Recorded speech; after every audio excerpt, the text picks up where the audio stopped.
नमस्कार मित्रांनो, आपल्या सगळ्यांचं हार्दिक स्वागत आहे आपल्या आवडत्या कार्यक्रमात ज्याचं नाव आहे हॅलो डॉक्टर. मी डॉक्टर निखिल विद्या हरेंद्र शासने आपल्या सगळ्यांचं हार्दिक स्वागत करतो. मित्रांनो, आपल्याला माहितीच आहे की हॅलो डॉक्टर हा एक प्रायोजित कार्यक्रम आहे. कार्यक्रमाचा श्री गणेश करूया एका संस्कृत सुभाषिताने. सुभाषित असं आहे, अमृतम च एव मृत्युश्च, अमृतम च एव मृत्युश्च, द्वयम देहम प्रतिष्ठितम, द्वयम देहम प्रतिष्ठितम, मोहात आप्यद्यते मृत्यु, मोहात आप्यद्यते मृत्यु, सत्येन आप्यद्यते अमृतम, सत्येन आप्यद्यते अमृतम. म्हणजेच मृत्यू आणि अमरत्व, मृत्यू आणि अमृत हे दोन्ही आपल्या शरीरामध्ये आहेत. आणि जेव्हा आपण विषय वाचनांच्या किंवा आसक्तीच्या मागे पळतो तेव्हा आपण मृत्यूकडे जातो, आणि जेव्हा आपण सत्याच्या शोधात जातो तेव्हा आपल्याला अमृत मिळतं, म्हणजेच अमरत्वाकडे जातो. बरोबर मित्रांनो, आपल्याला ज्ञानामृत घ्यायचं आहे आणि भारतीय आयुर्वेद शास्त्रातलं जे ज्ञान आहे सतत शिकत राहायचं आहे. आणि आज एका नवीन विषयाविषयी आपण आयुर्वेद शास्त्रातलं ज्ञान घेण्याचा प्रयत्न करणार आहोत. तर पाहूया आजचा आपला विषय काय आहे. आजचा आपला विषय आहे गुडघ्याचे विकार आणि विना ऑपरेशन आयुर्वेद उपचार.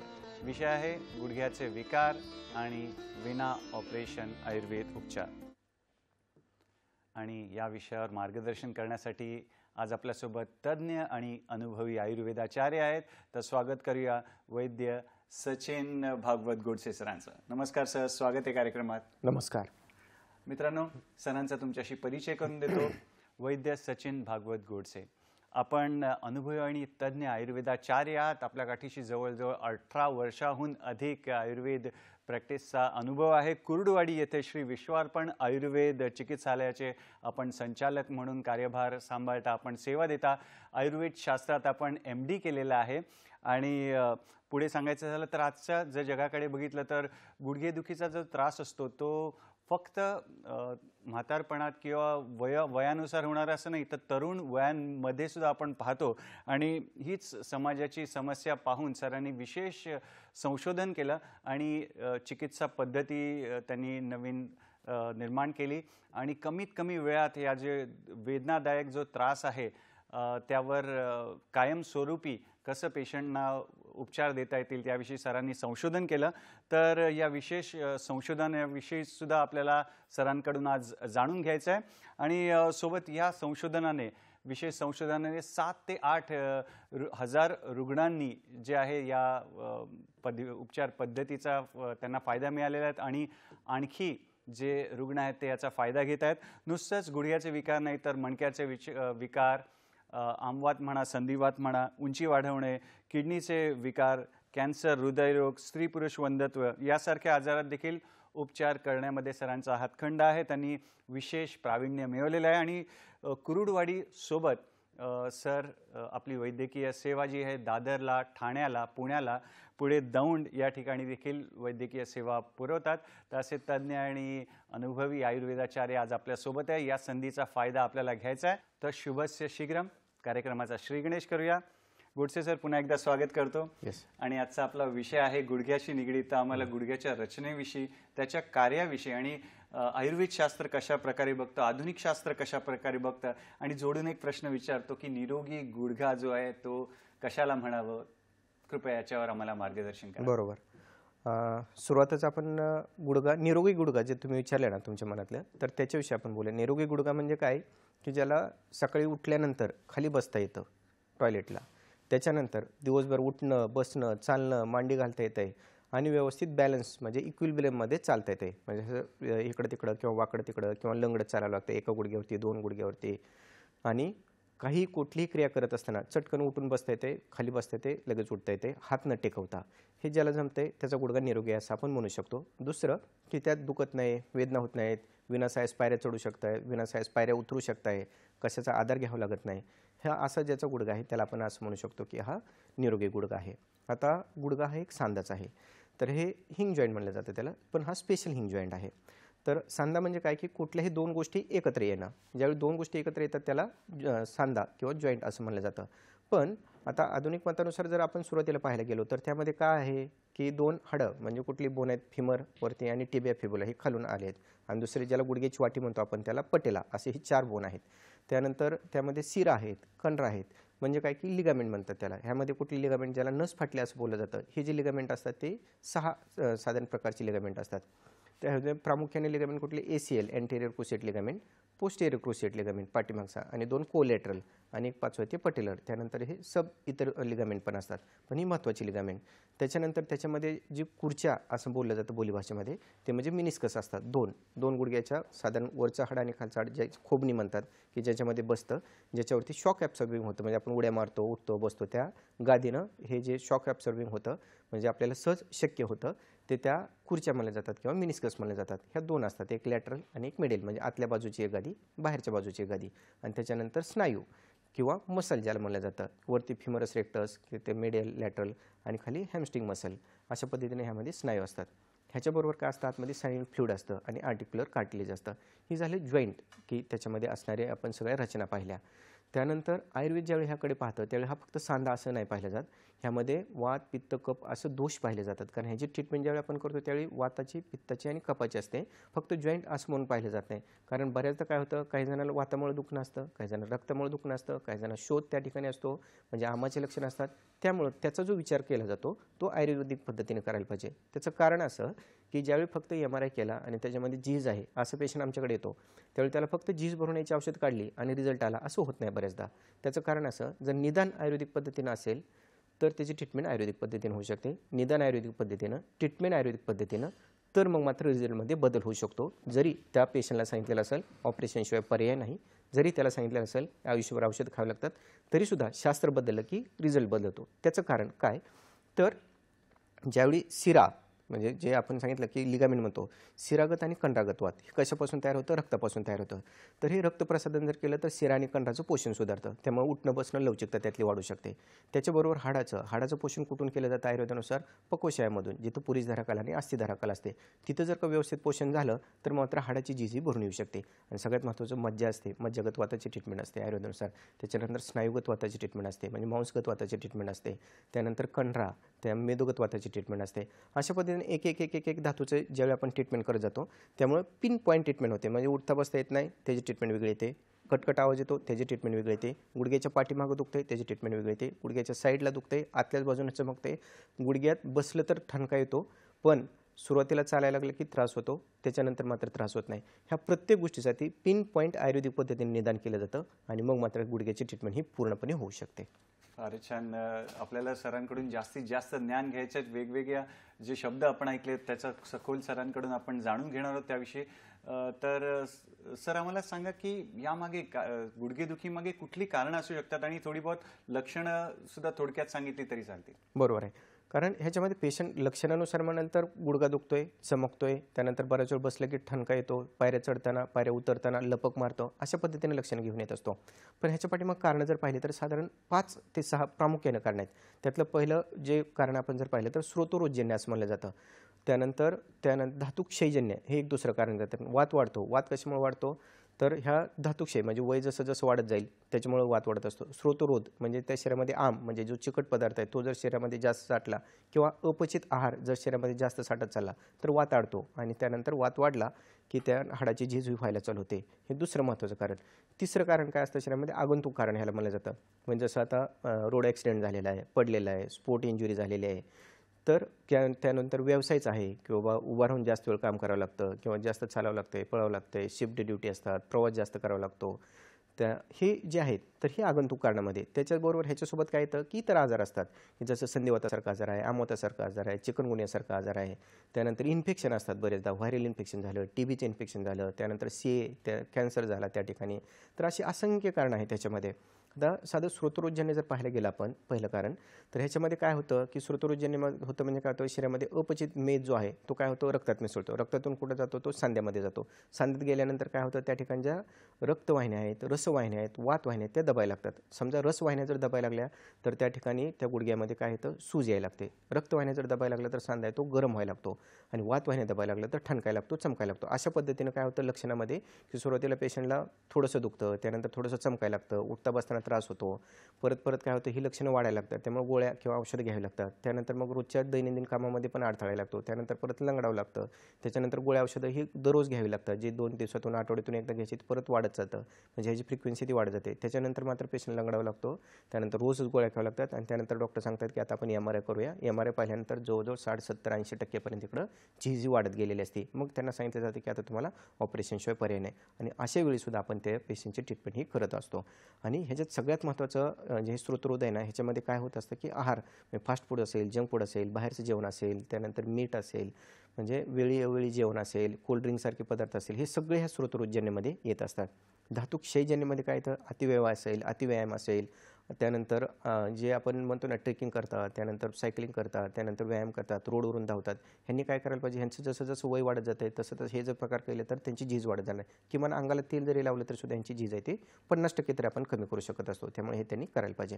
त्याच्यानंतर पुढचा जो भाग येतो म्हणजे आगंतुकमध्ये काय येतं की स्पोर्ट इंजुरी आहे, असे पेशंट तर बरेच येतात आणि हे नसतात, म्हणजे वयोवृद्ध झालेत किंवा ह्यांचं वय झालेलं आहे, तर हे तरुण असतात, मुलं असतात, जे जसं स्पोर्ट इंजुरी आहे आपण म्हणतो, फुटबॉल प्लेअर, टेनिस प्लेअर, असे असंख्य उदाहरणं सांगता येतील आपल्याला की ज्यांच्यामध्ये आपण कित्येक पेशंटचं करिअर वाचवू शकलो, कित्येक पेशंटला त्यांना परत खेळता येऊ शकलं त्यांना.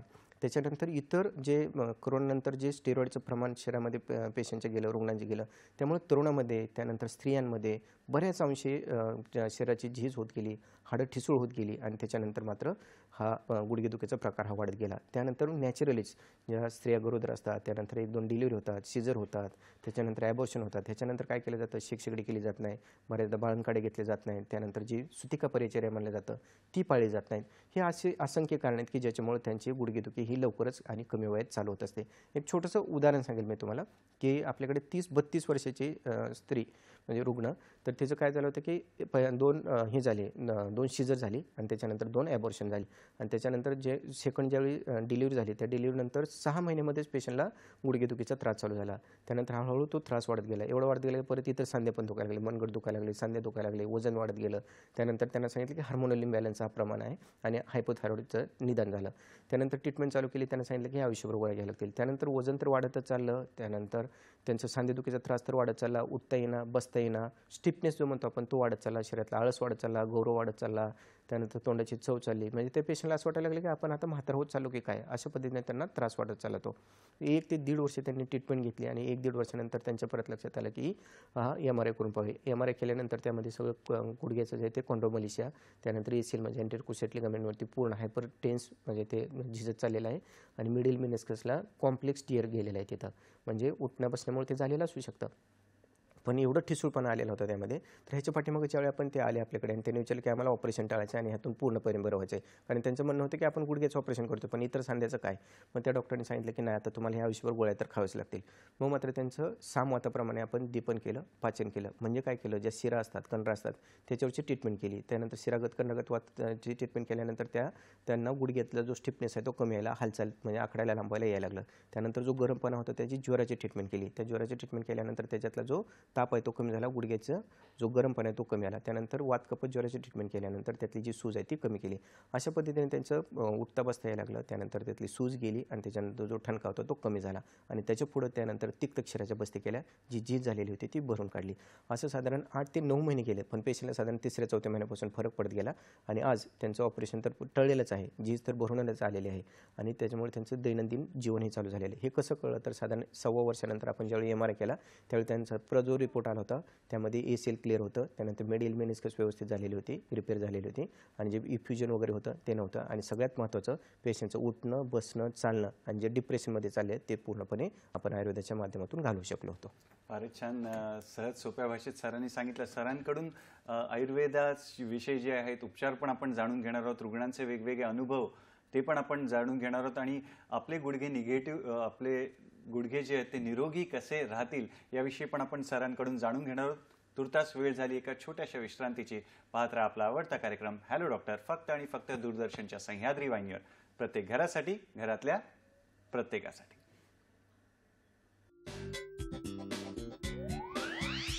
गुडघ्याचे विकार आणि विना ऑपरेशन आयुर्वेद उपचार श्री विश्वार्पण आयुर्वेद चिकित्सालय पंचकर्म योग व संशोधन केंद्र कुर्डुवाडी राऊत कॉम्प्लेक्स ग्रामीण रुग्णालय जवळ माढा रोड कुर्डुवाडी 413208 शाखा कुर्डुवाडी दादर ठाणे पुणे दौंड दूरध्वनी क्रमांक 968978 6948 आणि 9766692055 ईमेल www.vishwarpanayurvedic.com.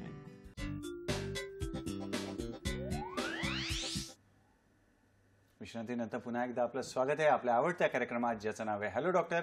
आणि आज चर्चा सुरू आहे की गुडघ्यांचे विकार आणि विना ऑपरेशन आयुर्वेदाद्वारे कसे उपचार केले जातात. आणि यावर मार्गदर्शन करण्यासाठी अनुभवी आणि तज्ज्ञ वैद्य सचिन भागवत गोडसे सर आपल्यासोबत आहेत. या वळणावर आपल्याला एक फोन आलेला आहे, तर फोनची आम्ही वाट पाहतच होतो. धन्यवाद. नर्मदांचा फोन आहे. नर्मदा ताई नमस्कार, स्वागत आहे कार्यक्रमात. हॅलो. हां. डॉक्टर साहेब माझे गुडघे भयंकर दुखतात. गुडघ्याला बाक आलाय आणि गुडघ्यानं भयंकर त्रास आहे. गुडघ्या उभेच राहून देत नाहीत मला. वय आपलं? माझं आता 73 आहे. बाकी इतर काय त्रास? बाकी मणक्याचा आहे, गुडघ्याचा आहे. बर ठीक आहे. धन्यवाद आपल्या प्रश्नासाठी. काय सांगणार सर? त्यांनी जो विचारला प्रश्न, त्यांचं वय सांगितलं 73 आणि आता त्यांना बाक पडत चाललेला आहे. हे काय होतं सुरुवातीला की दोन आपण जे सांगितलं खुर्च्या म्हणतात त्याला किंवा मिनिस्कस म्हणतात. एक मिडिल असते आणि एक लॅटरल असते. मिडिल म्हणजे आतली खुर्च्या आणि एक बाहेरची खुर्च्या. आतली खुर्च्या ज्यावेळी साधारण आपण जर समजण्यासाठी घेतलं की ही 10 mm आणि ही 10 mm, आतली खुर्च्या जसे कमी होत जाईल तसं गुडघ्यामध्ये बाक यायला लागतो. त्यामुळे बाहेर ते पाय काढायला लागतात. जेनू हरस असं त्याला म्हणलं जातं. हे काय नॉर्मली सारखा प्रकार आहे. तर ह्याच्यामध्ये ट्रीटमेंट काय केली जाते, ही ज्यावेळी झीज आहे ना ही वाढत चालली की ह्या खुर्चीची झीज भरून काढण्यासाठी काय केलं जातं, आपल्याकडे तिक्तक शिरबस्ती दिल्या जातात. पण त्याच्या अगोदर काय केलं जातं, दीपन करणं, पाचन करणं, शमन करणं आणि त्याच्यानंतर बस्ती करणं. तिक्तक शिराच्या बस्ती का केल्या जातात, तर त्या ठिकाणची जी गादी आहे किंवा ती जी खुर्ची आहे ती तयार होण्यासाठी, त्या ठिकाणी अस्थिधातूचं पोषण होण्यासाठी, त्यानंतर त्या खुर्च्या किंवा जी स्नायू म्हणतो आपण त्याचं पोषण होण्यासाठी आपण काय करतो, रक्तमेदो पाचक हे पाचन वापरले जातात.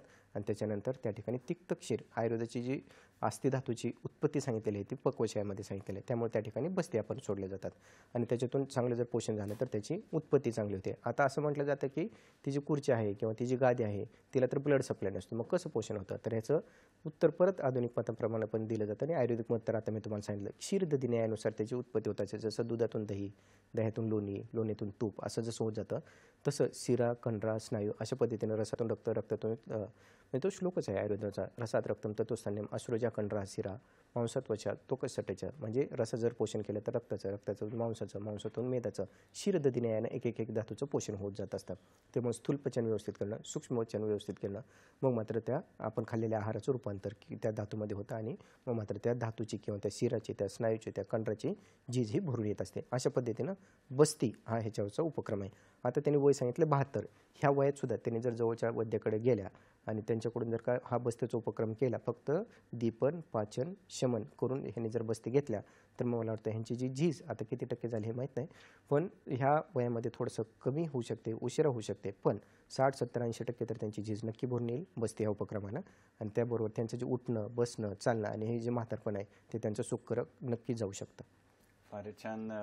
मित्रांनो, असेच तुम्ही फोन करून आम्हाला तुमचे प्रश्न विचारत जा आणि त्याद्वारे आपल्याला जास्तीत जास्त सरांकडून ज्ञान घेता येईल आणि काय उपचार दिले जातात, कसं समाधान केलं जातं ते पण जाणून घेता येईल. सर, इतर कुठले असे आजार आहेत की ज्याच्यामुळे गुडघेदुखी होऊ शकते, आणि कृपया आम्हाला एखादं उदाहरण द्या जेणेकरून आम्ही चांगल्या बरोबर, पद्धतीने छान प्रश्न विचारला. म्हणजे आहारातच आपले जे असतं ना की बाहेरचं खाणं, फास्ट फूड खाणं, जंक फूड खाणं, आपल्याला असं वाटतं की हे खाल्लं तर काय होणार आहे, थोडंसं खाल्लं तर काय होणार आहे, नाश्ता झाल्यानंतर चहा पिलं तर काय होणार आहे, किंवा जिममध्ये आपण आता बऱ्याचदा पाहतो की हे जे जिममध्ये मुलं जातात, तरुण मुलं असतात आणि हे काय करतात, एक्सरसाइज हेवी करतात. हेवी केल्यानंतर स्प्राऊट खाणं असेल, त्याच्यानंतर ते मिल्कशेक घेणं असेल, त्यामध्ये प्रोटीन पावडर असेल, हे हेवी असतं. त्यानंतर नॉनव्हेज घेणं, पनीर घेणं, हे त्यांना डाएट म्हणून दिलं जातं. पण हे सगळ्याला पचतं का? ज्याची अग्नी चांगली आहे, ज्याची भूक चांगली आहे त्याला पचेल, पण ज्याची अग्नी चांगली नाही तरी त्याला तोच डाएट दिला जातो आणि त्याच्याकडून व्यायाम करून घेतला जातो. असं जर झालं तर काय होतं, आम निर्मिती होते. आम निर्मिती जर झाली तर मग मात्र हा आम कुठं जातो, सगळ्या शरीरात जातो आणि सगळ्या शरीरात गेल्यानंतर काय होतं की त्या सांधे दुखायला चालू होते. आपल्याकडचं एक उदाहरण तुम्ही विचारलं तर सांगतो मी. आपल्याकडे पेशंट होता साधारण 21-22 वयाचा मुलगा. त्याचे आईवडील घेऊन आले होते. त्याला त्रास होता साधारण 3 वर्षापासून. 3 वर्षापूर्वी काय झालं होतं की त्यांनी जिम जॉईन केली. जिम जॉईन केल्यानंतर साधारण 5-6 महिने व्यवस्थित गेले. 5-6 महिन्यानंतर मात्र त्याला पहिल्यांदा सांधे दुखायला लागले, हाताची बोटं दुखायला लागली, सुजायला लागली, ठणकायला लागली, ताप यायला लागला. ताप आहे तो हाय ग्रेड फीवर होता, म्हणजे जास्त ताप यायला लागला. त्यानंतर त्यांनी दवाखान्यात दाखवलं, डॉक्टरांकडे दाखवलं. त्यानंतर त्यांना समजलं की हा RA रुमॅटॉइड आर्थरायटिस आहे. त्यानंतर युरिक ॲसिडच्या ह्याच्यामध्ये प्रमाण वाढलेलं. मग त्यांना सांगितलं की अनुवंशिकता आहे, तुम्हाला आयुष्यभर ह्याच्या गोळ्या खाव्या लागतील, हा अनुवंशिक आजार असल्यामुळं, आणि हा इम्युनो कॉम्प्रोमाइज डिसीज आहे. त्यामुळे तुम्हाला फक्त ह्याच्यामध्ये काय केलं जातं, ड्रग मॉडिफाईंग डिसीज एवढेच फक्त ह्याच्यामध्ये वापरले जातात. आणि मग मात्र त्यांना टेन्शन होतंच, आणि औषधं खाऊन पण त्यांना परत परत त्रास व्हायला लागला. त्यानंतर सूज येणं, ठणकणं, दुखणं, सकाळी उठलं की तो म्हणजे स्टिप म्हणजे ताट होऊन जायचा तो मुलगा. मग मात्र आईवडील खूपच चिंतित होते. त्या आपल्या एका पेशंटने त्यांना खात्री देऊन आणली की तुम्ही एकदा तरी या आणि बघा, कारण त्यांचा विश्वास नव्हता की एवढ्या ह्याच्यामध्ये आहे, एवढ्या सिरियस कंडिशनमध्ये आहे, ह्याला 2-2, 3-3 स्टिरॉइडसारखी औषधं चालू आहेत, आणि हे सोडून त्याच्यावरती आयुर्वेदातून कसं बरं होईल, हा त्यांचा पहिल्यांदा विश्वास नव्हता. तरीसुद्धा ते आपल्या म्हणजे जे पेशंट होते ते त्यांचे नातेवाईक होते, त्यांनी खात्री देऊन सांगितलं तुम्ही एकदा तर जाऊन पहा, हे तर चालूच आहे. मग मात्र ते पेशंट आले, त्यानंतर ट्रीटमेंट चालू केली. मग मात्र त्यामध्ये काय पाहिलं होतं आपण की हे जे रिझन ज्यावेळी केस टेकिंग घेतली त्यावेळी हे समजलं आपल्याला की ह्याच्या आहारामध्ये आम भरपूर साठलेला आहे. मग मात्र तिथे ट्रीटमेंट केली रुक्षण ट्रीटमेंट म्हणजे काय असतं की जो आम आहे तो कमी होईपर्यंत त्याला फक्त आहार न देता ज्वारीची भाकरी, मुगा डाळीचं वरण आणि रुक्षणमधला त्रिफळा काढा, एवढ्या 2च गोष्टी चालू केल्या.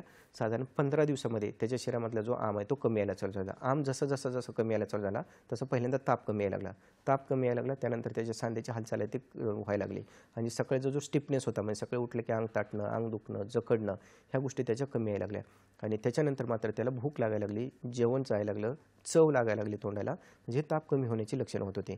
आणि त्याच्यानंतर मात्र अंग हलकं होणं, जडपणा तो जाणं, शरीरातला आळस जाणं, आणि त्याच्यानंतर वेदना कमी यायला लागल्या, हालचाल व्यवस्थित व्हायला लागली, ठणका कमी यायला लागला, आणि मग मात्र पेशंटला तो व्यवस्थित उठणं, बसणं, चालणं हे पूर्ण कमी यायला साधारण 3-3.5 महिने गेले. 3.5 महिन्यानंतर त्या पेशंटने काय केली, औषधं बंद केली.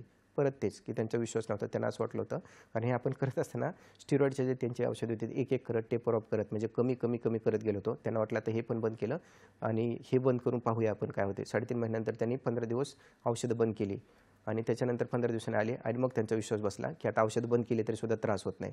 म्हणजे काय होतं की पेशंट म्हणजे कसं हे करू शकतात, मला हे सांगायचं की त्यांना 2 गोष्टी होत्या. एक तर त्यांना भीती घातली होती की आयुष्यभर ह्याला औषध गोळ्या खाव्या लागतील, हे एक टेन्शन होतं, त्याच्यामुळे एक त्यांनी केलं तसं. आणि दुसरी गोष्ट त्यांना हे म्हणजे हेच नव्हतं, म्हणजे आश्चर्यकारक गोष्ट त्यांच्यासाठी अशी होती की एवढ्या कंडिशनमध्ये ते डॉक्टर ज्यावेळी हात टेकतात, ते ज्यावेळी सांगतात की कायमस्वरूपी औषध घ्यावं लागतील, कुठंच उपचार नाही, तरीसुद्धा आयुर्वेदाने हे 3-4 महिन्यात कसं होऊ शकतं हे त्यांना पाहायचं होतं. त्यांना ज्यावेळी विश्वास पटला त्यावेळी मग मात्र त्यांनी खात्रीपूर्वक सांगितलं की हा बरं आहे. पुढं ट्रीटमेंट साधारण 8 ते 9 महिने चालली. पथ्य पाळणं, औषधं खाणं, बस्ती करणं, हे सगळं केले, आणि त्यातून तो पूर्ण आता औषधं बंद आहेत, पूर्णपणे तो मुक्त आहे. फारच छान. मग अशी तुम्ही म्हटल्याप्रमाणे शास्त्र बदललं की मर्यादा बदलतात, त्याचं उत्तम उदाहरण आपण बघितलं. डॉक्टर साहेब, या वळणावर आपल्याला महाराष्ट्राचे जे सांस्कृतिक शहर आहे पुण्याहून फोन आहे. भारतीताईंचा फोन आहे, पाहूया त्यांचा प्रश्न काय. नमस्कार भारतीताई, स्वागत आहे कार्यक्रमात. कृपया नमस्ते सर. नमस्कार. सलग प्रश्न विचारा. नमस्ते सर. मी भारती पारखी. माझं वय सर 72 आहे, आणि माझे दोन्ही गुडघे दुखतात, पण उजवा गुडघा जास्ती दुखतो, आणि मी थोडंसं तिळाचं तेल वगैरे रोज लावते सर. पण काय होतं की तेवढ्यापुरतं मला जरा बरं वाटतं, आणि चाललं वगैरे की परत गुडघा दुखायला लागतो.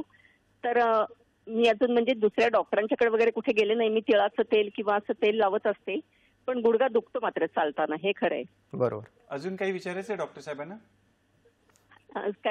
वजन आपलं किती असेल अंदाजे सांगितलं तरी चालेल. माझं वजन 53 किलो आहे. 53. ठीक. ओके, धन्यवाद. आपला प्रश्न. भारतीताईंनी जो प्रश्न विचारला त्यांचं वय सांगितलं 72च, म्हणजे वय किती झालेलं तरी आपण पाहू शकतो. आणि हे आहे धातुक्षयजन्य. त्यांनी सांगितलं की तेल लावल्यानंतर बरं वाटतं.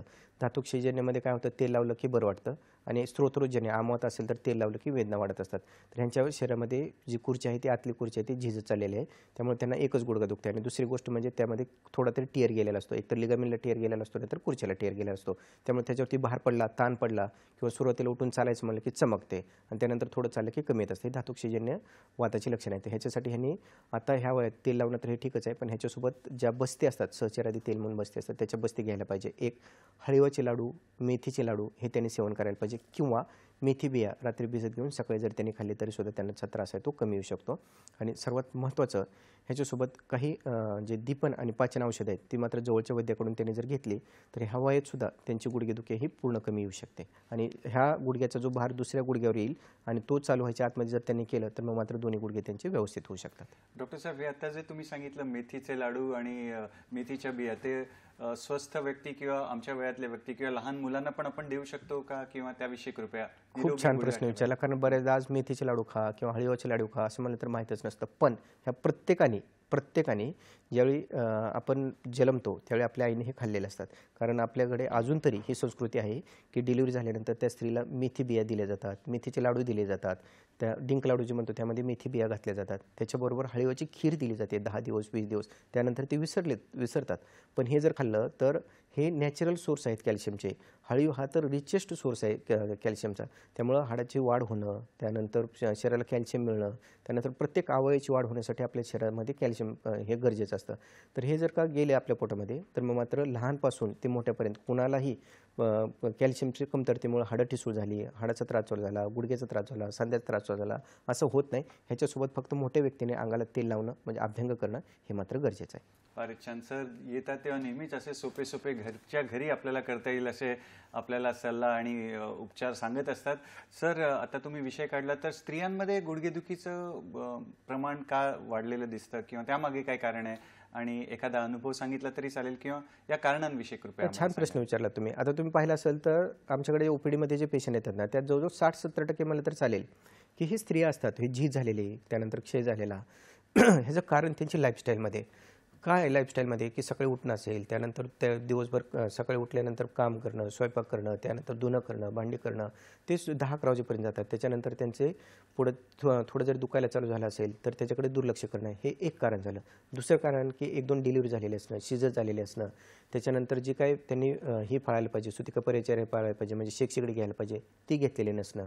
त्याच्या पुढे जाऊन त्या हाडाची जी झीज होत असताना शरीरामध्ये जो बॅलन्स डाएट आपण म्हणतो तो व्यवस्थित आहार त्यांचा नसणं, रात्री उशिरा जेवणं, शिळं खाणं, बाहेरचं खाणं, धावपळीत खाणं, दगदगीत खाणं, हे सगळं, आणि सगळ्यात महत्त्वाचं स्ट्रेस असणं, टेन्शन असणं, ह्याच्यामुळे त्यांच्या शरीराकडे दुर्लक्ष होतं. त्यानंतर पिरियडमध्ये थोडा जो आराम करायला पाहिजे तर पिरियड चालू असताना पण काम करणं, धावपळ करणं, दगदग करणं, जे ऑफिसमध्ये जाणार असतात स्त्रिया त्यांचं घरातलं काम, त्यानंतर प्रवास, त्यानंतर ऑफिस, त्याच्यानंतर ऑफिसमध्ये AC असणं, बैठे काम असणं, हे कित्येक कारणं म्हणून त्यांना सांगता येतील. तुम्हाला आश्चर्य वाटेल, दादरच्या ओपीडीतलं मी एक तुम्हाला उदाहरण सांगतो की मुंबईतलेच ते पेशंट होते, वय 40-42, आणि त्यांना जवळजवळ 7 ते 8 वर्षापासून त्रास होता. त्रास काय होता तर दोन्ही गुडघे दुखत होते, त्यानंतर प्रचंड थकवा येत होता, आणि 7-8 वर्षापासून त्यांना समजत नव्हतं की हा थकवा काय येतोय. कॅल्शियमची औषध झाली, व्हिटॅमिन झालं, बरेच त्यांची ट्रीटमेंट झाली, त्यानंतर बऱ्याच पॅथी पण झाल्या, म्हणजे आयुर्वेदिक पण झालं, त्यामध्ये होमिओपॅथी झालं, ॲलोपॅथी झालं, अशा पद्धतीने त्यांनी बऱ्याच कन्सल्टंट डॉक्टरला त्यांनी हे केलं, पण त्यांना काय कुठं फरक पडत नव्हता. ज्यावेळी आपल्याकडे ते आले त्यावेळी त्यांचं ज्यावेळी आपण निदान केलं त्यावेळी निदान असं होतं की वात कफज्वर, पण हे निदान होण्यासाठी आम्हाला पण 6 महिने गेले. त्याचं कारण असं की पहिल्यांदा नास्तिशूलम विनावातात ह्या पद्धतीने आपण दीपन केलं, पाचन केलं, शोधन केलं, बस्ती केल्या, तरीसुद्धा 60-70% पर्यंत गेलो. पुढे 80-90-100% पर्यंत फरक पडत नव्हता. त्याच्यानंतर जलोका लावणं म्हणजे रक्ताचं शोधन करणं, रक्ताचं प्रसाधन करणं, त्यानंतर अग्निकर्म करणं, विद्धकर्म करणं, ह्या पद्धतीने पण कोण पाहिलं तरीसुद्धा शिराखंडागत थोडासा वातात फरक पडला, लवचिकता वाढली, पण गुडघेदुखीचा त्रास हा चालूच होता. त्याच्यानंतर परत एकदा त्यांचे हिस्ट्री परत टेकिंग करण्यात आलं. त्या हिस्ट्रीमध्ये असं जाणवलं की त्यांचं शेड्यूल होतं ते सकाळी ते पहाटे 4 वाजता उठायच्या, 4 वाजता उठल्यानंतर पाणी भरणं, त्यानंतर फरशी पुसणं, ते स्वयंपाक करणं, धुणं करणं, ते सगळं स्वयंपाक झाल्यानंतर 10 वाजेपर्यंत पुसणं, म्हणजे साधारण 6-7 तासाचं जे अंतर होतं त्याच्यामध्ये ते रोज कित्येक वर्षापासून पाण्यात काम करत होत्या. ह्या पाण्यात काम करण्यामुळं आणि घरातल्या फरशीमुळे काय झालं होतं, तो गारवा तो बाधत होता. ते एवढं सांगत होते की मी गावी गेलं की बरं वाटते आणि इकडे मुंबईत आलं की परत त्रास वाटते, हे सांगत होतं, तरी लक्षात आलं होतं. पण त्यावेळी आम्हाला जे सुचलं की खालूनच त्या पायाला गारवा बाधतोय म्हणून हे गुडघेदुखी होते. त्यामुळं म्हणजे सगळ्यांनाच आता माहीत असं होते, वचा किंवा वेखंड पावडर म्हणतात त्याला, ती खाली लावायला दिली, पायाला चोळायला दिली, तर तो गारवा कमी होत गेला, आणि त्यानंतर आतून पोटात वात कफज्वराची ट्रीटमेंट दिली. त्यानंतर म्हणजे जशी सर्दीची आपण ट्रीटमेंट करतो तशी ट्रीटमेंट केली आणि त्यांची गुडघेदुखी ही पूर्ण कमी आली. म्हणजे आजार काय होता, त्यांचं निदान कुठं झालं आणि त्याची ट्रीटमेंट कशी झाली. आणि साधारण 3 आठवड्यामध्ये त्या पेशंटला जे पुढचं 40% आपण म्हणलं ना की 60-70% पुढे जात नव्हतो, तर 30 ते 40% त्यांचं गुडघेदुखी पूर्ण म्हणजे 100% पूर्ण बरी झाली. आणि त्याच्यानंतर साधारण 1 वर्षामध्ये हे पूर्णपणे त्यांचा गुडघेदुखीचा त्रास तर गेलाच, पण जे थकवा येणं, आळस येणं, हे सगळं त्यांचं जाऊ शकलं. म्हणजे जर निदान आयुर्वेदिक पद्धतीने झालं तर ट्रीटमेंट आयुर्वेदिक पद्धतीने होते, आणि ट्रीटमेंट आयुर्वेदिक पद्धतीने झालं तर मग मात्र तो कसाही पेशंट असू दे, किती वयाचा असला तरीसुद्धा नक्की बरा होऊ शकतो. फारच छान. सहज सोप्या भाषेमध्ये सोप्या शब्दात आपल्याला घरी काय करता येईल त्याचे मार्गदर्शन पण सर देतात, आणि सर सांगतात त्याप्रमाणे शक्यतो छोटे छोटे बदल करून आपण प्रयत्न केला पाहिजे. त्याचा काय परिणाम होतो ते जाणून घ्यायचं आपण. तुर्तास वेळ झाली आहे एका छोट्याशा विश्रांतीची. पाहत राहा आपला आवडता कार्यक्रम हॅलो डॉक्टर. गुडघ्याचे विकार आणि विना ऑपरेशन आयुर्वेद उपचार श्री विश्वार्पण आयुर्वेद चिकित्सालय पंचकर्म योग व संशोधन केंद्र, कुर्डुवाडी, राऊत कॉम्प्लेक्स, ग्रामीण रुग्णालय जवळ, माढा रोड, कुर्डुवाडी 413208. शाखा कुर्डुवाडी, दादर, ठाणे, पुणे, दौंड. दूरध्वनी क्रमांक 96 89 78 69 48 आणि 97 66 69 20 55. Email www.vishwarpanayurvedic.com. आणि ह्याच्यासोबत पारिजात. विश्रांतीनंतर पुन्हा एकदा आपलं स्वागत आहे आपल्या आवडत्या कार्यक्रमात, ज्याचं नाव आहे हॅलो डॉक्टर. आणि आज आपल्याला तज्ज्ञ आणि अनुभवी असे वैद्य सचिन भागवत गोडसे सर मार्गदर्शन करतात. गुडघ्याचे विकार आणि विना ऑपरेशन आयुर्वेद उपचार कसे करता येतील. आणि विश्रांती दरम्यानच सरांकडून मी जाणून घेण्याचा प्रयत्न करत होतो की जी झाडांची झीज होते ती कशी भरून काढता येते, किंवा त्याविषयी सर कृपया आम्हाला पुन्हा सांगा. बरोबर, छान प्रश्न विचारलात. कारण प्रत्येक पेशंटच्या मनामध्ये पण हाच प्रश्न असतो की आमच्या तर डॉक्टरांनी सांगितली पूर्ण झीज झालेली आहे, त्यानंतर आता ही भरून काढता येत नाही, ह्या ठिकाणी ऑपरेशन करावंच लागणार आहे तुम्हाला. तर ह्या ठिकाणी काय केलं जातं, ही झीज जी होती ना त्यामध्ये काय असतं, वात वाढलेला असतो. वात कशाने वाढलेला आहे ते पण मी सांगितलं तुम्हाला. एक तर धातुक्षयजन्य असू शकतो किंवा स्रोतरोगजन्य असेल. स्रोतरोगजन्य असेल म्हणजे आम शरीरामध्ये जर साठत असेल, खाण्यातून पिण्यातून आहारातून कसंही साठत असेल, किंवा डिलिव्हरीमधून झालेलं असेल, कुठल्याही पद्धतीने जो स्रोतरोग निर्माण झालेला आहे तो करण्यासाठी काय केलं जातं, पचन हे सुधारवलं जातं. म्हणजे काय, धातवाग्नी वाढवलं जातो त्या शरीराचा, म्हणजे पाचन केलं जातं. त्याच्यानंतर काय केलं जातं, शमन केलं जातं. आणि त्याच्यानंतर काय केलं जातं, शोधन म्हणजे बस्ती केल्या जातात. ह्या बस्तीमध्ये काय केलं जातं, तिक्त क्षीराच्या ह्या बस्ती वापरल्या जातात. ह्याच्यातून काय होतं, हाडाची झीज भरून काढली जाते, स्नायूची झीज भरून काढली जाते आणि कुर्च्यांची झीज भरून काढली जाते. अशा पद्धतीने जर झीज भरून काढली, कमी जास्त असू शकतं, म्हणजे कोणाला साधारण 3 महिने लागू शकतात, कोणाला 4 महिने लागू शकतात, कोणाला 6 महिने, पण 6 महिन्याच्या आतमध्ये झीज आपण भरू शकतो. त्यानंतर 60 वर्षाच्या आतमध्ये असेल तर लवकर फरक पडतो, 60 वर्षाच्या नंतर असेल तर थोडासा वेळ लागू शकतो, पण मात्र ह्यांची झीज ही नक्की भरून काढता येऊ शकते. त्याच्याबरोबर ही जी ऑपरेशन आपण टाळतो असं जे सांगितलं ना, की त्याच्या पाठीमागं पिन पॉईंट निदान असतं. निदान काय असतं, की शिरागत वात आहे का, तर ते शिरागत वाताची ट्रीटमेंट. कंडागत वात असेल तर फक्त कंडागत वाताची ट्रीटमेंट केली जाते. आणि अस्थिगत वात म्हणजे पेशंट सांगतो की कटकट आवाज येतोय आणि दुखतोय. त्यानंतर शिरागत वात असेल तर मग मात्र तो पेशंट काय सांगतो की चालताना किंवा पायऱ्या उतरताना पाय लपक मारतो, एवढं सांगतो. किंवा बऱ्याच वेळ बसला आणि उठून चालायचं म्हणलं की दुखतं. त्यानंतर पाठीमागं स्नायुगत किंवा स्टिफनेस असेल, सकाळी उठलं की पाय हलवता येत नाही, पण थोडंसं हल्लं, गरम पाणी टाकलं की मग चालता येतं, म्हणजे तो मांसगत वात असू शकतो. त्यानंतर मज्जाघात वात पण येऊ शकतो. म्हणजे बऱ्याचदा काय होतं की मणक्यामध्ये नस दबलेली असते आणि त्यानंतर त्या ठिकाणी मुंग्या यायला लागतात, त्यानंतर त्यातली ताकद आहे ती कमी व्हायला लागते. या ठिकाणी मज्जाघात वाताची ट्रीटमेंट केली जाते. म्हणजे काय केलं जातं, मज्जा तेलाची ट्रीटमेंट केली जाते. म्हणजे पिन पॉईंट ह्याचं निदान होतं. बऱ्याचदा काय सांगतात, पाठीमागं दुखतं, बऱ्याचदा सांगतात आतल्या बाजूने दुखतं, बऱ्याचदा सांगितलं जातं बाहेरच्या बाजूने दुखलं जातं. ह्याच्यानुसार आयुर्वेदिक हे निदान केलं जातं आणि आयुर्वेदिक निदान केल्यानंतर ह्याची ट्रीटमेंट होते. हा एक पार्ट झाला. दुसरं, ह्या स्थानिकनुसार, ह्या स्थानिक व्यतिरिक्त काय असतं, कुणाला संधिवाताचा त्रास असतो, कुणाला आमवाताचा त्रास असतो, कुणाला चिकनगुन्याचा त्रास असतो, कुणाला वातरक्ताचा त्रास असतो, कुणाला वाताच्या आरशाचा त्रास असतो, कुणाला गुल्माचा त्रास असतो.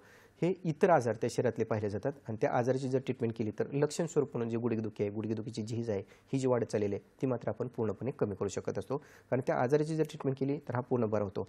म्हणजे एक उदाहरण आठवलं म्हणून सांगतो. मुलगा आला होता 10-11 वर्षाचा, आपल्या ह्याच्या पुण्याच्या ओपीडीमध्ये 10-11 वय होतं आणि मुलाचा त्रास काय होता, तर पोट दुखते आणि गुडघा दुखते. मग त्यांना पहिल्यांदा आईवडिलांतर काय वाटलं की ह्याचं पोट दुखते पण गुडघा दुखतं, ह्या एवढ्या वयात, लहान वयात शक्यच नाही ना. मग त्याने पोटदुखीची ट्रीटमेंट केली, सोनोग्राफी केली, तर हे नॉर्मल, पण पोटदुखी आणि गुडघेदुखीचं चालूच होतं. मग आपल्या त्या जो मुलगा होता त्याच्या आईची ट्रीटमेंट आपल्याकडे चालू होती. ती ट्रीटमेंट चालू होती कशासाठी, तर दुसऱ्या त्रासासाठी ट्रीटमेंट चालू होती. आणि तो मुलगा त्याने सहज दाखवलं की डॉक्टर हा म्हणतो की पोट दुखतं आणि गुडघं दुखतं, हे खरं आहे का. मग त्याची नाडी ज्यावेळी चेक केली त्यावेळी त्या ठिकाणी आपल्याला जडतो, म्हणजे उजव्या बाजूला त्याचे जडतो जाणवलं. ह्याचा अर्थ असा होता की त्याच्या पोटामध्ये मळ आणि खडे साठत होते. हे ज्यावेळी त्याला फक्त सुंठीच्या काड्यामधून गंधर्व तेल म्हणजे एरंड तेल हे जर दिलं आणि त्याचं पोट साफ झालं. पोट साफ झाल्यानंतर तिथला गॅस गेल्यानंतर त्याची साधारण 4थ्या-5व्या दिवशी पोटदुखी पण गेली कित्येक दिवसाची, आणि कित्येक दिवसाची गुडघेदुखी पण गेली. म्हणजे निदान आयुर्वेदिक पद्धतीने केलं तर रिझल्ट कसं मिळू शकतं हे तुम्हाला सांगितलं. आणि गुडघेदुखी मोठ्या माणसात नाही तर लहान वयात सुद्धा होऊ शकते, हे नक्की आहे. ते कशामुळं एक बाजूची लिगामेंट टिअर असेल तरी होऊ शकते, म्हणजे स्थानिक तिथे इंजुरी असेल तरी होऊ शकतं, आणि इतर आजार असेल तरी सुद्धा गुडघेदुखी होऊ शकते. पण जर का पिन पॉईंट निदान झालं तर पिन पॉईंट त्याची ट्रीटमेंट पण होऊ शकते. सर, या वळणावर आपल्याला फोन आहे, अंबरनाथहून फोन आहे, रतीताईंचा फोन आहे. पाहूया त्यांचा प्रश्न काय. नमस्कार ताई, स्वागत आहे कार्यक्रमात. कृपया आपला प्रश्न विचारा. आवाज येतोय? सलग प्रश्न विचारा. हा हा, बोला ना. हॅलो. हा, बोला. हा, माझा एक डावा गुडघा आहे. डावा गुडघा एका साईडला दुखते सर. डावा गुडघा एका साईड, आतल्या बाजूला बाहेरच्या बाजूला? आतल्या बाजूला नाही, आतच्या बाजूला. आतल्या बाजूला. आणि थोडंसं चाललं की चमकतोय, पण चालल्यानंतर कमी येतो? नाही, चाललं की दुखतो, पण एवढा दुखत नाही, पण मांडी वगैरे घालू शकते मी. ठीक आहे, ठीक आहे. आणि वय आपलं? माझं वय 53 आहे. ठीक आहे, धन्यवाद आपल्या प्रश्नासाठी. काय सांगणार सर? प्रश्न कळाला त्यांचा. त्यांचं वय आहे 58 आणि त्यांचा पाय वगैरे फोल्ड करता येतो, पण त्याची झीज झालेली आहे आणि आतल्या बाजूला दुखते, म्हणजे मिडेल मेनिस्कसमध्ये त्यांना किंवा जी खुर्च्या म्हणतो आपण ते झिजलेले आहे. तर ह्या बऱ्याच, आपण आता फोन जर पाहिले असेल तर स्त्रियांचे आहेत, बरेच पेशंट हे स्त्री आहेत. ह्यांच्यामध्ये असं का होऊ शकतं, तर त्यांची लाईफस्टाईल ह्याच्यामध्ये ह्याचं उत्तर बऱ्याचदा आपल्याला मिळत असतं. वजन वाढत जाणं, त्यानंतर शरीरामध्ये वात वाढत जाणं. ह्या वाताचं काउंटर ॲक्ट कशासाठी कशा पद्धतीने केला जातो, तर किमान एकदा तरी सकाळी उठल्यानंतर किंवा आठवड्यातून एकदा तरी अंगाला तेल लावणं, मालिश करणं, आणि त्याच्यानंतर एकदा तरी वर्षातून आपल्या तेलाची जी बस्ती असते ती जर केली तर शरीरामध्ये वात वाढत नाही. दीपन पाचन करून बस्ती केल्या जातात, त्यामुळे शरीरामध्ये जो साठलेला आम आहे तो होतो. थोडक्यात जे शरीराचं डिटॉक्सिफिकेशन म्हणलं जातं ना, फक्त ह्या संधिवात, आमवात, गुडघेदुखी ह्याच्यासाठी नाही, तर सगळ्या शरीराचे शुद्धीकरण होते आणि त्यामुळं शरीरातलं वात कमी होतो. वात जर कमी झालं तर काय होतं, दीर्घायू मिळू शकतं.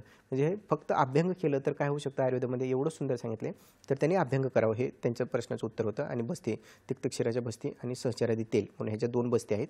ह्या जर बस्ती घेतल्या तर त्यांची झीज आहे तिथं थांबेल, ह्या वयात सुद्धा, 53 वयात सुद्धा. इथून पुढे झीज ही होणार नाही. आणि त्याच्यासाठी त्यांनी काय करावं, आत्ता सध्या लगेच घरच्या घरी सुद्धा ते काय करू शकतात, की हा धातूक क्षयजन्य हा त्रास आहे, तर ह्याच्यासाठी काय करू शकतात, शेवग्याचा पाला आहे तो ते बांधू शकतात, निर्गुंडीचा पाला आहे तो त्या ठिकाणी लावू शकतात. त्यानंतर हे अभ्यंग तेल असतं, म्हणजे जसं क्षीरवाला तेल असेल, चंदनबाला लक्षात असेल, हे जर त्या ठिकाणी लावायला चालू केलं तर त्यांची गुडघेदुखी ही कमी यायला चालू होते. हे सर्वांसाठी उपयोगी पडू शकतं.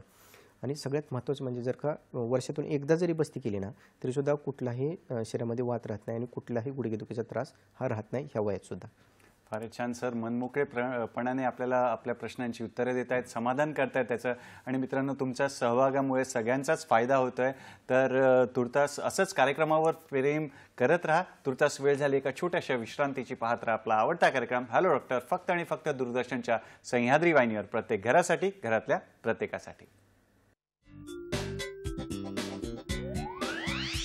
गुडघ्याचे विकार आणि विना ऑपरेशन आयुर्वेद उपचार श्री विश्वार्पण आयुर्वेद चिकित्सालय पंचकर्म योग व संशोधन केंद्र, कुर्डुवाडी, राऊत कॉम्प्लेक्स, ग्रामीण रुग्णालय जवळ, माढा रोड, कुर्डुवाडी 413208. शाखा कुर्डुवाडी, दादर, ठाणे, पुणे, दौंड.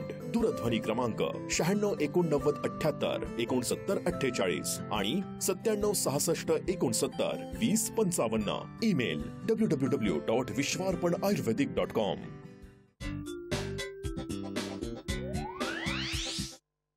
विश्रांतीनंतर पुन्हा एकदा आपलं स्वागत आहे. आणि आजच्या हॅलो डॉक्टर कार्यक्रमामध्ये आपली चर्चा सुरू आहे गुडघेदुखी आणि विना ऑपरेशन कसा आयुर्वेद उपचार घेता येतील. आणि यासाठी तज्ज्ञ आणि अनुभवी आयुर्वेदाचार्य आपल्यासोबत आहेत.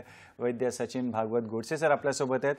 सर, आपण बघितलं की आतल्या बाजूला कधी कधी गुडघा झिजलेला असतो किंवा बाक आलेला असतो, आपण बरेच वेळा बघतो, पण प्रश्नांमध्ये पण बरंच तसं असतं. तर हे जे बाक येणं आहे ते आपण टाळू शकतो का, किंवा कधीपर्यंत, कुठल्या वयापर्यंत टाळू शकतो, मर्यादा काय आहेत, त्याविषयी देखील कृपया. बरोबर आहे. बाक येणं म्हणजे काय होतं, की जे मगाशी आपण सांगितलं की खुर्च्या आतली खुर्ची आणि बाहेरची खुर्ची, ज्याला मिनिस्कस म्हणलं जातं.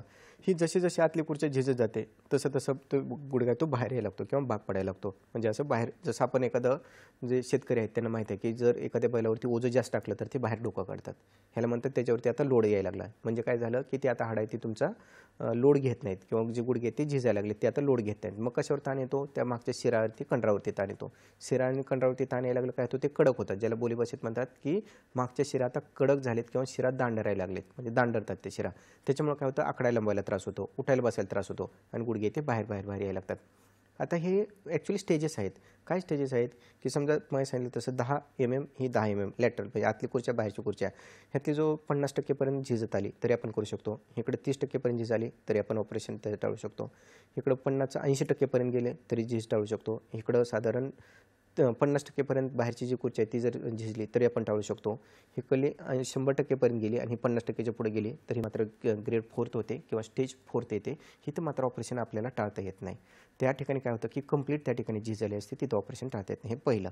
ही झीज कशी भरून काढली जाते? तर पोटातली औषधं, त्यानंतर दीपन, पाचन हे पद्धतीनं, म्हणजे धातुक्षयजन्य आहे, स्रोतरोजन्य हे पाहून त्याचं निदान करून, आणि त्याच्यानंतर मात्र तिक्त क्षीराच्या ज्या बसत्या आहेत हे सर्वात उत्तम झीज भरून काढण्याचं साधन आहे आपल्याकडे आयुर्वेदामध्ये, आणि त्याने त्याची झीज भरून काढली जाते. वेळ मात्र कमी जास्त होऊ शकतो. तुम्हाला एक उदाहरण सांगतो म्हणजे कळेल की आपल्याकडे ह्याचा अहिल्यानगरचा अगोदर एक पेशंट आलेला होता आणि त्याच्या नातलग म्हणजे नाशिकचे पेशंट होते, ते दौंडमध्ये येत होते आणि त्यांचे नातेवाईक होते त्यांनी पाठवले होते ठाण्याला. तर ते पेशंट ज्यावेळी आले होते त्यावेळी त्यांना धरून आणलं होतं. त्यांचं वय पण असं जवळजवळ 62-63च्या आसपास वय होतं. पण ती केस अशी होती की त्यांचं ऑपरेशन हे होत नव्हतं. ऑपरेशन का होत नव्हतं? तर त्यांना एक माइल्ड अटॅक येऊन गेलेला होता, बीपीची गोळी चालू होती, त्यानंतर रक्तपातळ होण्याची गोळी त्यांना चालू होती, आणि त्याच्या पुढे जाऊन त्यांना काय होतं की त्यांची एक लहानपणापासून किडनी श्रंक झालेली होती, म्हणजे एकच किडनी होती. त्यामुळे त्यांना सांगितलं होतं की हे ऑपरेशन जर केलं तर ऑपरेशनच हाय रिस्क आहे. त्याच्या पुढं ऑपरेशन गुडघ्याचं झालं दोन्ही तरीसुद्धा त्यातून तुम्हाला किती उठता येईल, चालता येईल, किंवा त्याची किती, म्हणजे गॅरंटी तर नाहीच, पण किती त्यातून तुम्हाला फायदा होईल हे सांगता येत नाही. त्यामुळे त्यांचा जो अनुभव होता की तो एकतर वाईट होता आणि त्यानंतर हाय रिस्क ऑपरेशन होतं. त्यामुळे त्यांना ऑपरेशन नाही आणि फक्त औषध गोळ्यावरती त्यांचं चालू होतं.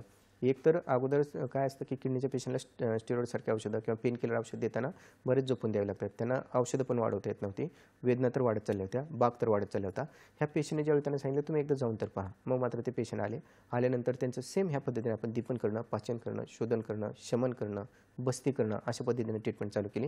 ज्यावेळी त्यांना तेल लावायला चालू केलं त्यानंतर त्या ठिकाणी स्नेहन, स्वेदन आणि स्थानिक जी जानूबस्ती म्हणलं जातं त्याला, जानूबस्ती ज्यावेळी त्यांची चालू केली त्याचवेळी त्यांच्या गुडघ्यातला जो ठणका आहे तो कमी आला. त्यानंतर लवचिकता वाढत गेली, जसं आपण म्हणतो ना कडक होत जातात शिरा, तर त्या कडकपणा कमी आला आणि त्यानंतर त्यांचं उठणं बसणं व्यवस्थित व्हायला लागलं.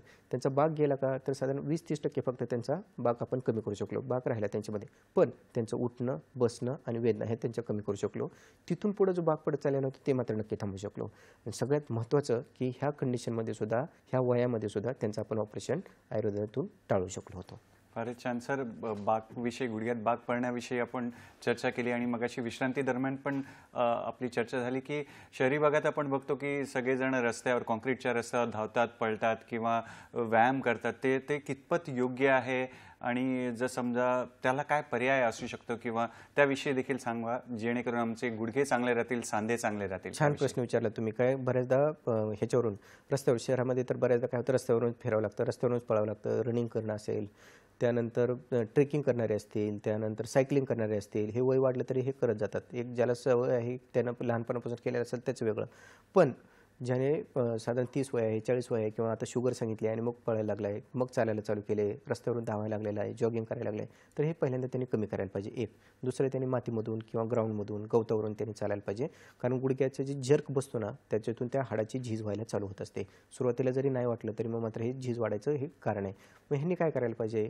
किमान ज्याचं आहेच किंवा सायकलिंगच करायची इच्छाच आहे, छंदच आहे किंवा पळायचंच आहे, रनिंगच करायचे आहे, त्याचं तर त्यांनी काय करायला पाहिजे? अंगाला तेल लावणं, मालिश करणं आणि त्याच्यानंतर मग मात्र हे व्यायाम आहे ते हे पद्धतीनं करणे, हे एक. त्यानंतर पोटातून जसं सांगितलं हळीवचे लाडू सांगितलं, मेथीचे लाडू सांगितलं, तसं पारिजातकाचा एक काढा आहे, तो जर पारिजातकाच्या पानाचा काढा घेतला तर त्यांचा वात आहे तो वाढणार नाही, हाडाची झीज आहे ती कमी होऊ शकते. त्यानंतर सेम त्या पद्धतीनं जे लिगामेंट किंवा जे स्नायुगत वात म्हणतो त्याच्यासाठी निर्गुंडीच्या पाल्याचा काढा, म्हणजे पारिजातकाच्या पानांचा काढा आणि निर्गुंडीच्या पानाचा काढा हे जर घेतलं तर त्यांची झीज होणार नाही. आणि बाहेरून लावण्यासाठी फक्त मोहरी तेल जरी लावलं तरीसुद्धा चालतं. आणि सगळ्या अंगाला लावायचं असेल, सांध्याला मोहरी तेल लावायचं आणि सगळ्या अंगाला लावायचं असेल तर तिळ तेल, हे तेल लावायचं, आंघोळ करायची. अशा पद्धतीने जर त्यांचं शेड्यूल ठेवलं तर मग मात्र त्यांना त्रास हा होणार नाही. फारच छान सुंदर मार्गदर्शन केलं सर. आपण झिजलेली गादीविषयी बोललो. नस फाटली असेल तर ती कशा प्रकारे जोडली जाते कृपया त्याविषयी देखील सांगा. आणि एकच कधी कधी गुडघा दुखतो तर एखाद्या रुग्णाचा अनुभव सांगितला तरी त्यातून शिकता येईल आम्हाला, किंवा याविषयी कृपया आम्हाला मार्गदर्शन. कारण काय आहे, बऱ्याचदा पेशंटला हे मात्र फिक्स सांगितलं जातं की आता नस तुटलेले, नस फाटलेले आणि ऑपरेशनशिवाय पर्याय नाही. नस हे जुळून येत नसते, एकदा तयार होते, त्यानंतर ती फाटली की तुटते, त्यानंतर तुटल्यानंतर त्याला जोडता येत नाही, त्याला जोडणं हाच एक पर्याय राहतो. पण तसं नाही. आयुर्वेदामध्ये जसं आपण कुठलंही शरीर असू द्या, हाड तुटलं तरी ते जुळत येतं, मांस समजा फाटलं, जखम जशी जुळते तशी जुळत येते. आणि सेम तसंच ज्या आपलं लिगामेंट आहे ते जर फाटलं किंवा त्याला टिअर गेला तर मात्र ती जखम जशी जुळते तशी ती जुळून आणता येते. त्यामध्ये वेळ जाऊ शकतो, एक एक दीड वर्ष लागतं. कारण पण काय होतं की ज्यावेळी आपण ट्रीटमेंट चालू करतो त्यावेळी 1 महिन्यात, 2 महिन्यात, 3 महिन्यामध्ये त्या पेशंटला फरक जाणवतो. उठणं बसणं व्यवस्थित चालायला येतं, त्यानंतर जे चमक नसतं, त्यानंतर चालताना पहिल्यांदा त्रास होतो, आकडताना त्रास होतो, ताण पडला की त्रास होतो, पायऱ्या उतरताना त्रास होतो, लपक मारतो, हे सगळे त्रास कमी येतात. पण MRI जर पाहिलं तर मग मात्र तसंच दिसू शकतो. त्याचं कारण असं की कुठं लिगामेंट असेल, त्यानंतर खुर्ची असेल, हे भरून यायला एक एक दीड वर्ष लागतं. कारण त्याचं सांगितलं की शिरदतीने येणं हे स्लो प्रोसेस आहे, पण त्रास मात्र लवकरात लवकर त्यांचा कमी करता येऊ शकतो. तुम्हाला एक ह्याचं उदाहरण सांगतो. म्हणजे आता तुम्ही विचारलं आणि मला आठवलं ते की आपल्याकडे साधारण त्यांचं मला वाटतं 40-45 वय होतं त्या लेडीज. त्यांना पहिल्यांदा गुडघेदुखीचा त्रास होता.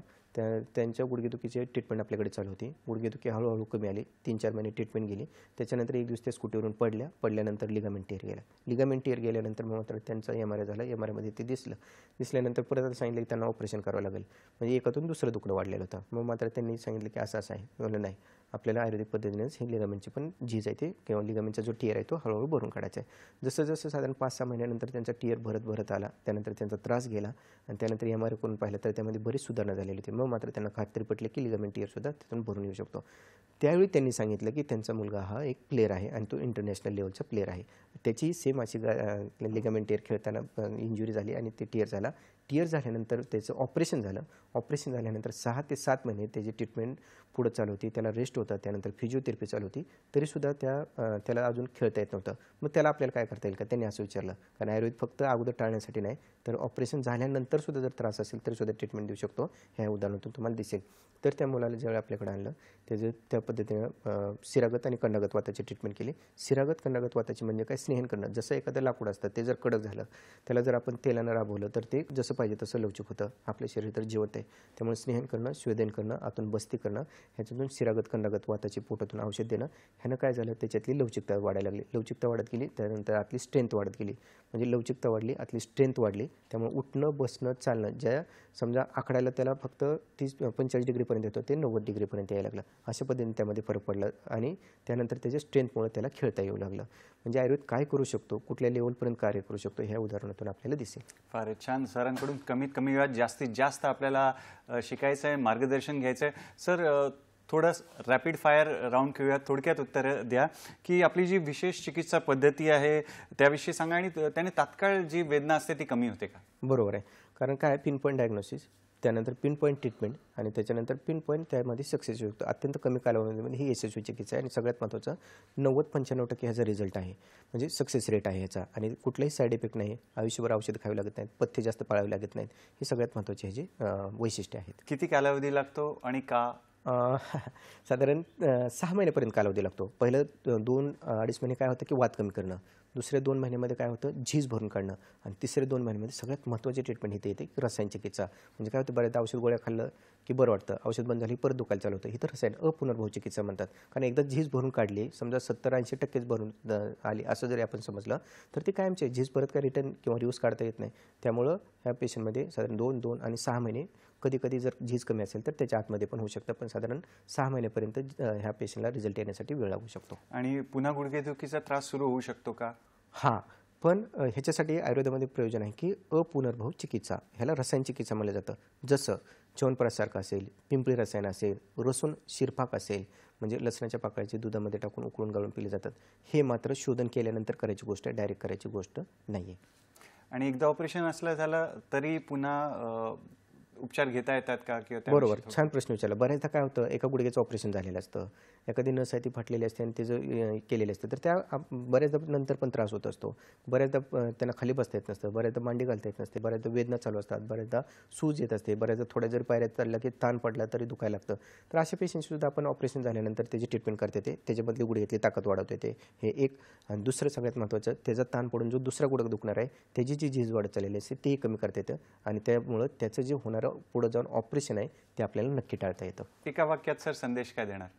सगळ्यात महत्त्वाचं, कितीही कोणत्याही पद्धतीने आणि कशाही पद्धतीने जर झिजलेला असेल गुडघा तर मात्र त्याची ट्रीटमेंट हे नक्की होऊ शकते. कधीतरी एकदा तरी तुम्ही आयुर्वेदाच्या जवळच्या तज्ज्ञ वैद्याकडे, जो आयुर्वेदिक प्रॅक्टिस पूर्णपणे करतो, त्याच्याकडे जाऊन जर का ट्रीटमेंट घेतली तर कुठल्याही स्टेजमध्ये त्याचा आजार हा टाळता येतो, वेदनेतून पूर्णपणे मुक्त करता येतं, ऑपरेशन तर नक्की टाळता येतं. त्यामुळे आयुर्वेदाची थोडी तरी कास आपण जर धरली तर निरोगी आणि सुंदर आयुष्य तुम्हाला मिळू शकतं. धन्यवाद सर. आपण आपल्या व्यस्त वेळापत्रकातून वेळ काढून इथे आलात आणि आमच्या प्रेक्षकांना महत्त्वाच्या विषयावर मार्गदर्शन केलं. त्यासाठी दूरदर्शनच्या सह्याद्री वाहिनीतर्फे, आमचा जो हॅलो डॉक्टरचा संघ आहे त्यांच्यातर्फे आणि आमच्या प्रेक्षक मित्रांतर्फे खूप खूप धन्यवाद आणि पुढील वाटचालीसाठी खूप खूप शुभेच्छा. मित्रांनो, वेळेला मर्यादा आहे, पण आमचं जे प्रेम आहे त्याला मर्यादा नाही आहे. यासाठी आम्ही एक नवीन विषय घेऊन आपल्या भेटीला येणारच आहोत आपल्या आवडत्या कार्यक्रमात, ज्याचं नाव आहे हॅलो डॉक्टर, फक्त आणि फक्त दूरदर्शनच्या सह्याद्री वाहिनीवर, प्रत्येक घरासाठी, घरातल्या प्रत्येकासाठी. धन्यवाद. नमस्कार.